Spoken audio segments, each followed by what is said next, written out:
Naggagandahang customer dito sa Filipino restaurant. So, yan guys, dito nyo makikita ang masasarap na pagkain Pinoy na hindi na inyong namimiss. Dito nyo lang yan matatagpuan sa Filipino food restaurant. Dito lang yan mga kapatid, sa Rui, malapit sa OK Center.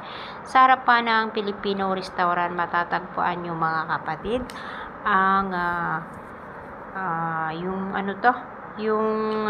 bus stop. Paglabas nyo ng Filipino restaurant, yun, natatawid lang kayo at makikita ninyo na ang bus, masakayan nyo ng taxi at OK Center. So, andito lang yan sa Rui mga kapatid, matatagpuan nyo ang masasarap na pagkain Pilipino.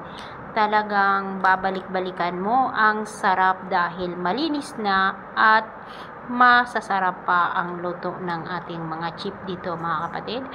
Mayroon na rin dyan ngayon tag-init, mayroon na rin halo-halo mga kapatid. So, lalo na pagtapos na ang Ramadan, talagang matatagpuan nyo ang inyong mga namimiss na pagkain o orderin nyo lang sa chef mga kapatid, ay lulutuan na kayo. So, every Friday after Ramadan, every Friday ang buffet mga kapatid. So, talagang mag-i-enjoy kayo at mayroon na rin siyang video. Okay, so mag-i-enjoy kayo para na kayong nasa Pilipinas dahil kapag Friday, talagang magsasama-sama kayo doon dahil talagang lahat na mga Pilipino nandoon sila guys, dahil doon sila nagbabanding dahil malamig na at masarap pa ang magpagkain. So talagang mag-i-enjoy kayo sa sarap ng mga niluluto dito na pagkain Pinoy talaga mga kapatid.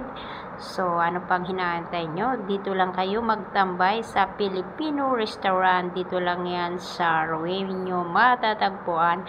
Malapit lang sa OK Center at bus stop at kahilira dati ng restaurant ng Palayok dati. So napakalapit nito sa Eveready kung namimili kayo ng mimiss na mga produkto ng Pilipino. Nandyan lang ang Filipino Everyday Shop. Ayan, ang masasarap.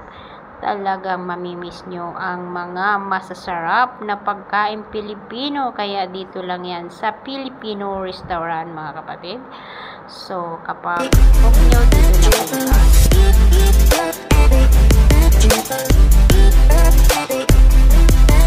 punta.